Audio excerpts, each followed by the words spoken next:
Hi everyone, and welcome to another Cryptosetups tutorial. Today I'm going to take you through an excellent protocol called Uniswap. Just before I go ahead, I wanted to just make sure that everyone knows that this is not financial advice. I am merely showing you some of the tools that exist and how you can use them. So Uniswap.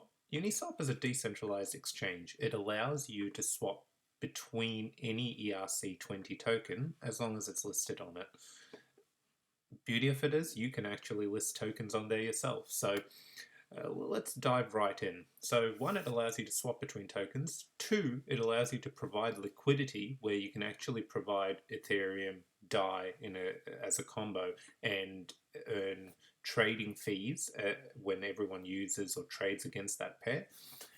Three, as well, now that it's launched its Uni token, the governance token, you can actually mine the token by supplying liquidity to the platform, and over time you earn your Uni tokens and you can claim it and either keep it or sell it. That's up to you. So just looking at it, it's an extremely simple interface, and that is what is so great about it. When you land on Uniswap, and I'll put the page in the comments, it'll ask you if you haven't got it'll ask you to connect the wallet. I have connected a wallet to it and put some funds in there so I can show you a few things. So as soon as you land, it's got ETH and you get to pick what you trade against. So I'm just going to dive straight in, and here you go. You can see that it's got a balance there. Say I can trade, it's got a list. When you land on the website as well now, they've introduced their own default lists, so you can pick it where it's a bit of a audited from Uniswap what they supply, but it also means that a lot of other tokens may not be there, because as I said, with this protocol, an any-day user can go and create some tokens and list it on there to trade against, and that has been quite frequent. So be careful, make sure you know what you're looking for on here. Don't just go and try to find random things to be safe. So in this example, what I'll do is I'll say I'm trading ETH. I'm not actually going to do a trade, but I am going to show how you supply liquidity to the platform. But in terms of a trade, say you had some ETH and you wanted to move it into DAI, a stablecoin, you'd pick it, and as soon as you pick it, straight away, I've got one ETH. It'll tell me basically, because DAI is pegged to the US dollar, so one ETH is worth 337, and if I were to do a swap, that one ETH would swap into my DAI and I'd have that in balance. It's that simple. The beauty of it is it's connected to my wallet, the change happens and it arrives in my wallet again. Before this, you would, have to send your ETH to a centralized exchange, swap it, and send it back out to your wallet. So this removes all of that. The only thing, I guess, holding this back a little bit at the moment is the high gas prices, but at the moment this is something we just have to live with on Ethereum. So that's how you would engage a swap. If you've never done a swap, as I've done in my past tutorials, it will prompt you to approve it first. I have swapped a bit here, so it's just giving me a direct swap, but it will ask you to approve and then a swap, which is standard practice. You can see over here, given time, it has showed you how it would swap the tokens, and something to keep an eye on. So what I've noted here is 1 Ethereum will give me this much at the current price at the moment. I've allowed for a slippage tolerance of 1%. Now I can change that. What this means is a price fluctuation. So between now and it processing and the trade happening, if there was a price that fluctuates, as long as it's 1%, the trade will still happen. If I can drop that down to a lower amount, but something to keep in mind, it may fail. This has happened to me where I've had it on a token that has less liquidity in it. When I did the trade, it kept failing because I had a 0.01 slippage, and due to there barely having that many tokens to trade against for that particular token, it kept failing. So when I moved it to 1%, it allowed it to happen because there was a slippage of 0.06% compared to what I had it on. So just something to keep an eye on. I didn't realize that, so it failed on me 5 times. And I paid a bit in gas over there. So yeah, keep an eye on that. So that's how you do the swap. The second part is pool. So this is where you can add liquidity to your Uniswap, to a liquidity pair. And I'll just again, I'm going to use. I've often said that when I'm showing protocols, if I can intertwine Zapper into it, I will, and I am going to show you actually how to do it with Zapper, and I'll show you why it makes it so much simpler. So over here, if I wanted to add, again, I'll pick DAI. So over here you can see I don't have a balance of DAI currently, and I have Ethereum. So if I were to put 1/8, the way you add liquidity to Uniswap is you have to add equal amount of each pair. So if I wanted to add 1/8, I would have to put the equal amount of DAI, that's currently the market price, into the pool as well. But as you can see, as soon as I put it in, it wants that 336 DAI, and I don't have a DAI balance. So what it would mean is I would have to go into swap some of my ETH into DAI, come back here, and then I could add the same amount into the pool. I'm not going to do that. I just want to show you why I don't want to go swap and then add, because through Zapper I can do this in one click. So I'll take you in a moment to Zapper.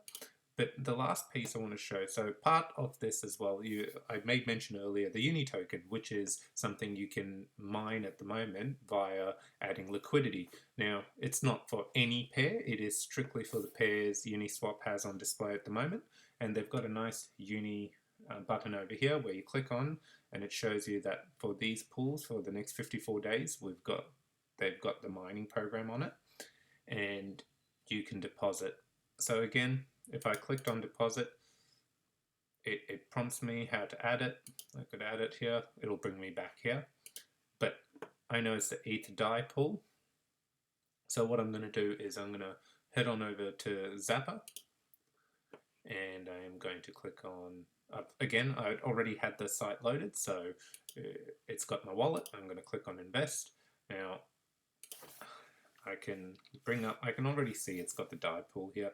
I know this is the case because see, it's got this yellow symbol, which implies that after I have deposited, there's a staking function that would enable the mining process, and that Zapper shows me usually, as you can see in different pools on different protocols, it has a staking function, this yellow symbol, which implies there's some kind of staking involved for yield farming. So I am going to click on the DAI. Now, what it's done here is, I know I want DAI ETH, excellent, Uniswap, yep. I want to add my 1/8. Now, the difference here you can see is it's splitting that 1/8 automatically into the pool that I want, rather than me going and acquiring the DAI and putting it in via Uniswap. Zapper does this in one go for me, and that's why I wanted to take the time to show, yes, this is the pool, but rather than going and doing 3 different swaps and getting everything ready to deposit it in the pool, I'm just going to use Zapper and zap my 1 ETH into it. Now, one other thing I wanted to spend a moment on as well is to be aware of impermanent loss. So what this is so in this example, I've taken my 1 ETH. Currently I have 1 ETH. I'm breaking it into 168 DAI and 0.50 ETH. When I deposit this, if the price fluctuates of ETH quite quickly, so at the moment goes from $300, $337 to $500, because I've zapped in 1 ETH, when I go to pull it out, I won't necessarily come back out with 1 ETH because my pool is split in half. So my 1 ETH, half of it is sitting in a stablecoin dollars. So the upside of that swing I would get would be considerably lower than holding the 1 ETH in total. And as the price trades, depending on going up, if it starts going up, I will start to end up with more DAI in my liquidity total. Same with if the price goes down, I will end up with more ETH. So it's something everyone needs to be aware of. I've given a very quick and probably not the best explanation here, but it is quite simple. That remember that your overall exposure changes once you have half of it in a stable coin, and if the price fluctuates wildly, you obviously don't get the best. Well, it swings either way. So just be aware of that. So in this example, 1/8, excellent. I'm going in here. It's breaking it up. Excellent. I just want to confirm that. Wait for it to load. As you can see in this example, I am paying 0.18, but I'm also paying 0.05 in fees. Why? Again, this is doing what would normally take 3 transactions. If I was swapping on Uniswap and getting everything ready, it's just doing it in one go. So it is a slightly more expensive transaction. And 2 gas, well, it's not as high as what it's been a few days, 300 GUI, but at the moment it's sitting on 90. So I'll just check, and you can see that I'm paying at medium, so I'll just leave that where it is, and I'll hit confirm. As you can see down here, it is processing. So what I'll do is I'll wait for it to confirm the transaction. If I wanted to, I could have spent a bit more so that it does it quicker, but I'll just wait for this to go through. Okay, it looks like it has gone through. I shall refresh my screen. No, it's still so often after it finishes the transaction, it can take 30 seconds to a minute to appear. So just give it that moment and hit refresh a couple of times. And there you go. As you can see, we have deposited into the pool. And over here we've got the reward token. Now I'll just navigate around a little bit. See, again, this is what's happened when I put it into the pool. This is my balance. Now this is what I was talking about. So as the price fluctuates, you'll notice these balances move around because that's what's happening with the trading going on. So just be aware of that. So I'll come back out. We'll go to invest. What I'll do is I'll go back to Uniswap as well. I want to click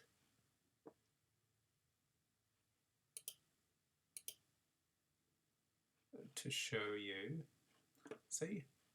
Here we go.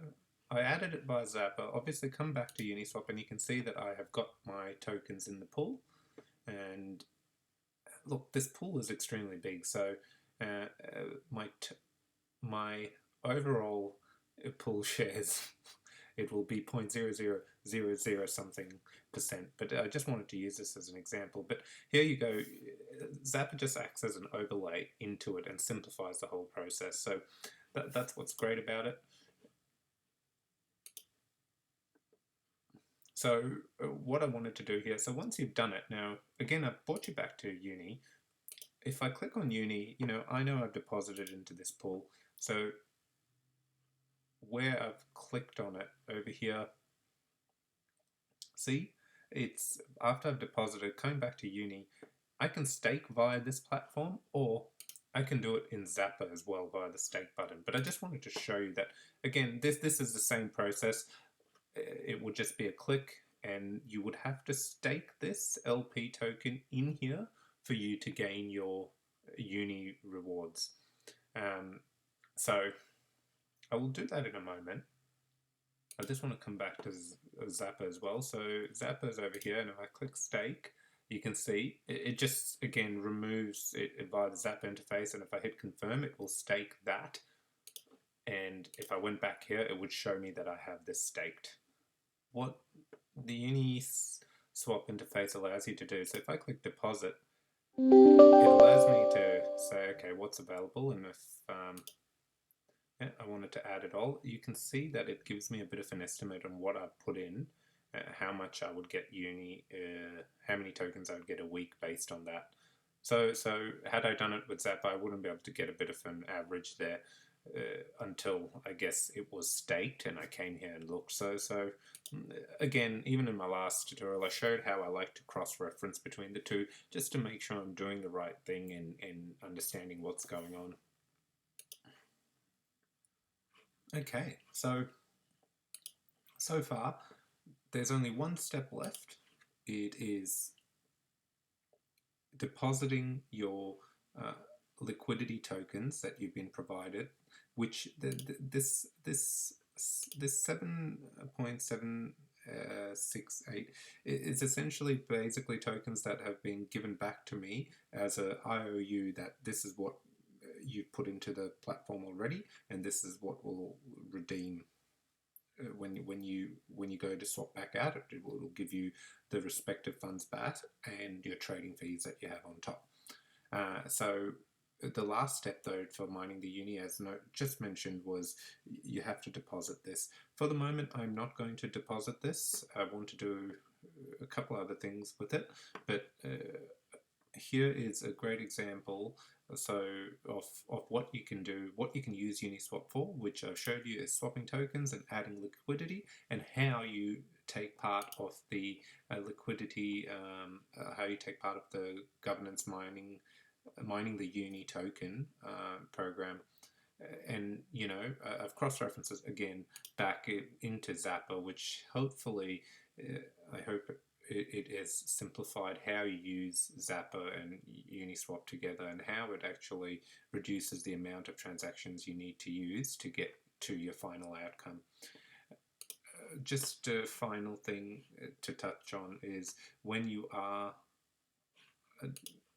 over here, once you've done everything, when you go to deposit, you will need to make sure you pick max, and you will need to do an approval and then a deposit again. If you have any questions, please let me know in the comments, and I appreciate the time you've taken and bared with me through this much longer video. But again, I find if we coordinate between the two and show how it's used, it may help simplify things for everyone. Thanks for watching.